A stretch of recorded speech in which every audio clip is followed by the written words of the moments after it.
The Blasphemer, coming soon to a screen near you. He sounds like a supervillain, right? There's this guy in this week's Edra, Parshas Emor, and we're not told his name.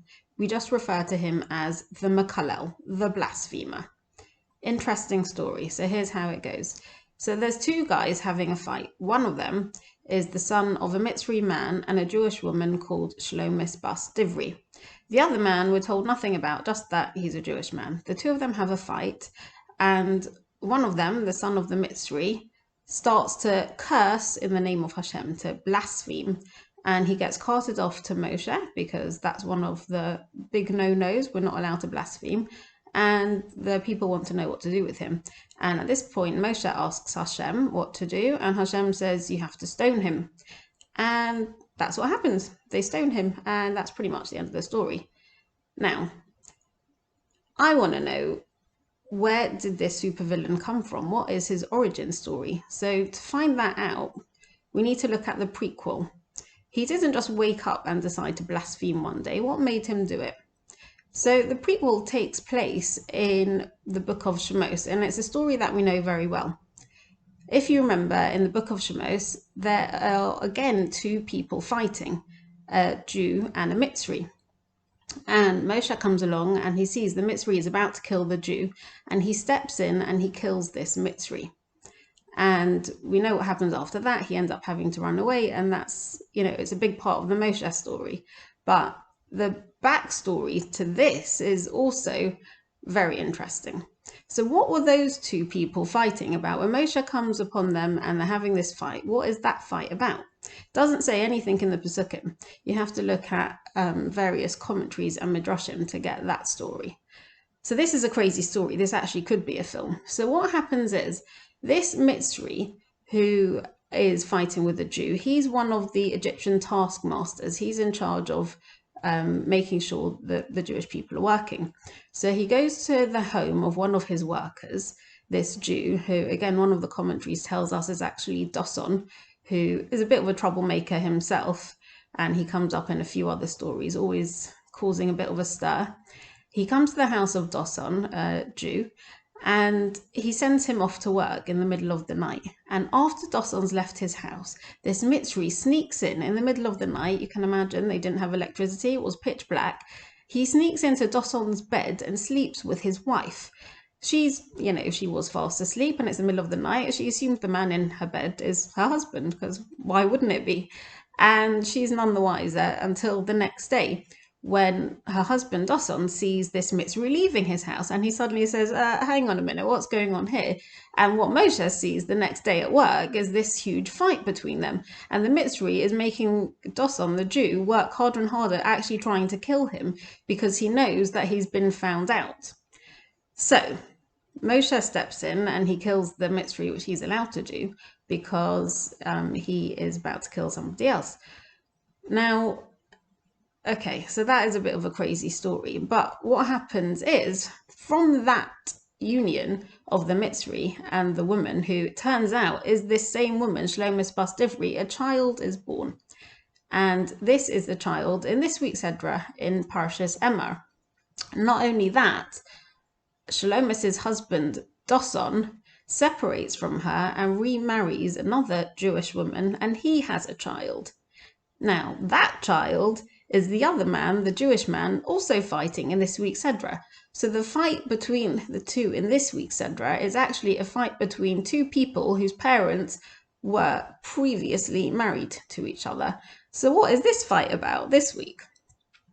So what happens is, this guy, he grows up with a bit of a chip on his shoulder, because his father is a Mitzri who's no longer alive. And actually, at that point, he converted to Judaism because it was pre-Matan Torah. And at the time, we were a patriarchal religion, which meant that the Jewish lineage went according to the father. He didn't have a Jewish father, so he had to convert. But then he's still around at Matan Torah, where suddenly we switched to matriarchal lineage.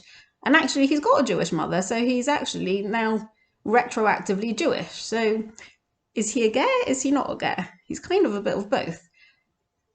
The only thing is that the lineage goes according to the mother, but inheritance goes according to the father. So this week, he comes to Shevet Don, the tribe of Don, the tribe of his mother, and says to them, "Can I pitch my tent with you?" And they say to him, "No, because you don't have a father from the tribe of Dan. We don't owe you any land because you're not actually part of our tribe. You need to inherit from your father, and you don't have a Jewish father." And he's like, "Well, where am I supposed to live?" And they take it to Moshe, and Moshe actually agrees with them. He says, "I'm sorry, but that's the law. You inherit according to the father. You don't have a Jewish father." Now, at this point, it could have gone one of two ways. They could have really preempted this, before the blasphemy occurred. Maybe Moshe could have gone to ask Hashem, let's make an exception to the rule for this guy, which he actually does later on for the daughters of Zelophehad. He asks Hashem, for these women who have no father, what should they do? And the answer from Hashem is, of course they should have somewhere to live, just give them some land, that's fine. But he doesn't do that. And what happens next is that this son of Doson comes along, and he could have, they're kind of almost family. He could have been nice about it and been like, "Yeah, come, pitch up with me." But he doesn't do that. What he does is antagonize him even further and starts a fight with him. He says to him, "Your mother slept with an Egyptian," and he starts teasing him. And then he says, "You know what else? The guy Moshe, who just told you can't have any land, he's actually the guy who killed your father." And at this point, the guy is completely humiliated. He's at his lowest point, and he curses. He goes, "Bleepty, bleepty, bleep, bleep, bleep. I've had enough of this." And at that point, that's when Moshe decides to ask Hashem what to do about him.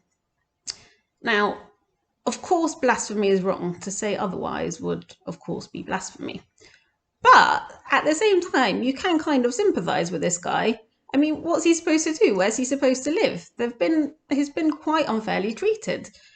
He's been made to feel extremely unwelcome because of a circumstance that's absolutely no fault of his own. He didn't decide to be born or to be born in such a way. So why is he held accountable for this? Okay, so he can't choose the circumstances of his birth, but he can decide what to do about it, and cursing is wrong, so he gets stoned. But you do see an interesting change in nuance at the end of this parsha, because it goes on to say that Hashem carries on telling Moshe some of the laws which seem nothing to do with this, really. He's talking about all the laws to do with if somebody hurts somebody else, if somebody murders somebody else. And he ends off by saying to Moshe, there is one rule for everyone, whether they are a ger, a stranger, new to the religion, or whether they're an ezrach, a citizen, part of, the founding members of the Jewish people. It doesn't matter. He says, Ani Hashem Elokeichem, I am Hashem your God. And Rashi says there, Hashem saying, I am all of your gods. I am the God to all of you. That, there isn't one rule for you because you've been around for longer and one rule for him because he's a ger. It's the same rule. And now I'm having to include him in this punishment. But if you had chosen to include him in his lifetime and made him feel welcome, then maybe this would have had a very different outcome. And before he is stoned, the Jewish people have to put their hands on his head. And I think it's quite symbolic of, there's like a sense of culpability here. It's a bit like with the carbon. Sometimes you have to put your hand on the carbon's head to say, this is the carbon that's being shechted. But really, there's a certain sense of guilt from me. And I think this is what the people are doing here. We're going to have to stone him because that's the law. But at the same time, we are partly responsible for making him be in this situation, to have this feeling where he's so frustrated that he's got nothing left in him but curse words about Judaism and about Hashem and about the Torah. So it made me think, sometimes in every community, there are those families that have been around, for decades, for generations. They might have had the same seat passed down from father to son, from father to son. And, the Cohens, they always sit there, or the Levis, they always sit there. Some people are very lucky that they have that real sense of belonging in the community that they're in. They feel totally at home. And others, they don't have that. They might be new to the area. They might be new to that particular shul. They might be new to Judaism altogether.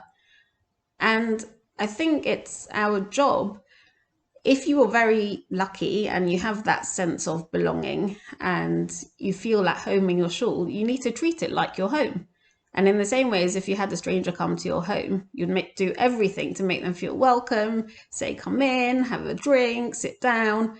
You've got to treat your shul the same. Anyone walking into shul's got to be made to feel immediately welcome, regardless of where they're from or how many people they know, because we would want that, we are the ones who are making people praise Hashem and praise the Torah and praise Judaism, not to end up in the situation like the blasphemer.